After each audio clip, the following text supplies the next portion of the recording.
ابن زیاد نے جب اس قافلے کو شہداء کے سر نیزوں پر ہیں، امام زین العابدین پابند سلاسل ہیں، اور مخدرات رسول پردہ بیبیاں وہ بھی ساتھ چل رہی ہیں، انہیں یزید کی طرف بھیجنے کا ارادہ کیا تو ایک سپاہ ایک لشکر تیار کیا جن کی قیادت میں یہ سارے کا سارا قافلہ رواں دواں تھا۔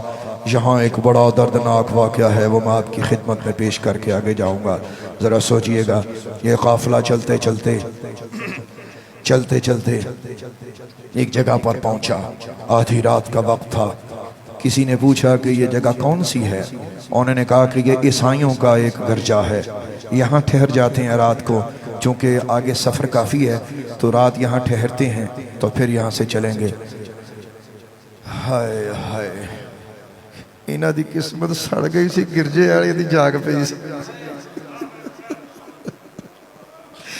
آپ کو نہیں سمجھ آئی میری بات کی میں نے کیا کہا؟ نبی ان کے تھے، قسمت ان کی جاگی، گرجا والوں کی ان کی قسمت جاگ اٹھی۔ ان کمینوں کی قسمت تو سو گئی بڑی دیر سے، بہت دیر سے ان کی قسمت سو گئی تھی۔ تو یہ اس گرجا کے پاس جا کر پوچھتے ہیں کہ ہم نے رات قیام کرنا ہے۔ تو انہوں نے پوچھا کہ تم کون ہو؟ اب انہوں نے کیا بتایا؟ انہوں نے کہا کہ ہم نے چند باغیوں کے سر کاٹے ہیں اور ہمارے پاس ہے، تو ہم یہاں ٹھہرنا چاہتے ہیں۔ اور ظالموں، تمہاری زبانیں جلیں، رسول خدا کے خاندان کو باغی کہنے والوں، کاش زمین پھٹتی، آسمان تم پہ ٹوٹ پڑتا، اللہ کے قہر کی بجلیاں تم پہ نازل ہوتی۔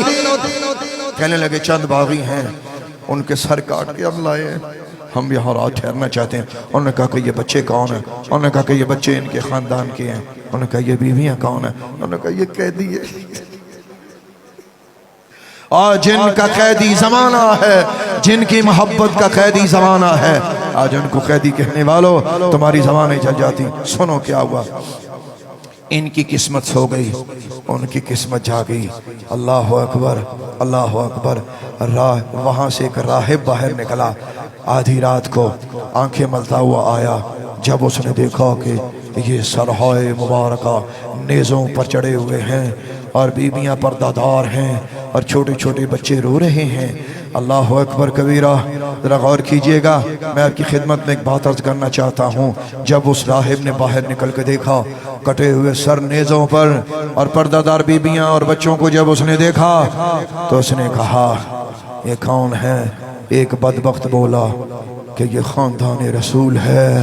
اتنی بات کہنی تھی کہ راہب زمین پہ گر پڑا۔ اس نے کہا اے ظالمو، تم نے اپنے نبی کے خاندان کے ساتھ اتنا برا سلوک کیا، اتنا برا سلوک کیا۔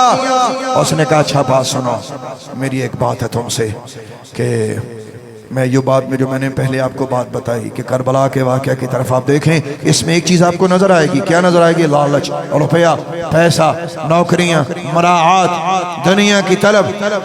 اس کو پتا تھا کہ یہ لالچی لوگ ہیں تو یہ لالچ کے بدلے میں کچھ کریں گے۔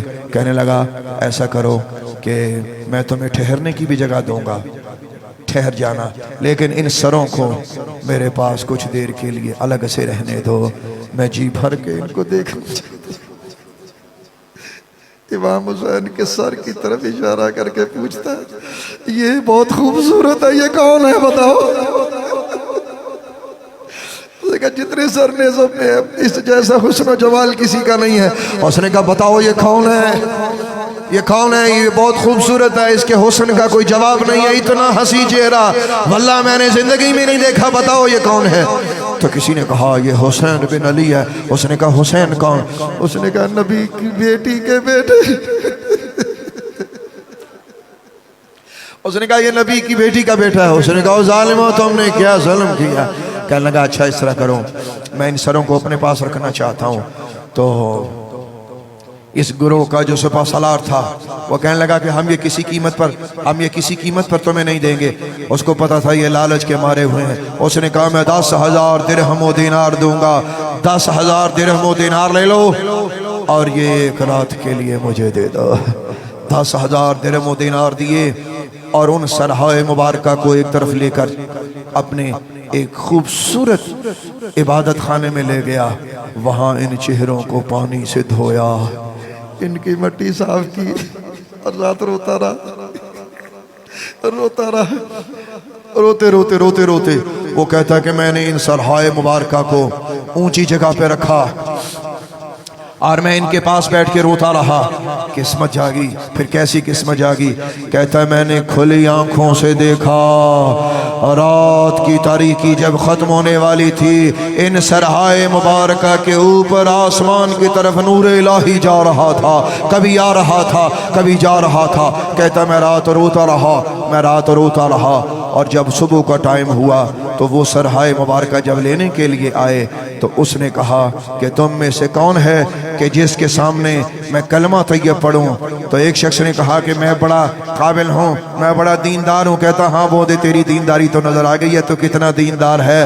اس نے امام حسین کے سر انور کی طرف انگلی کر کے کہا اشہد ان لا الہ الا اللہ واشہد ان محمدن عبدہ ورسولہ. امام حسین کے سر انور کو گواہ بنا کر وہ راہ مسلمان ہوا.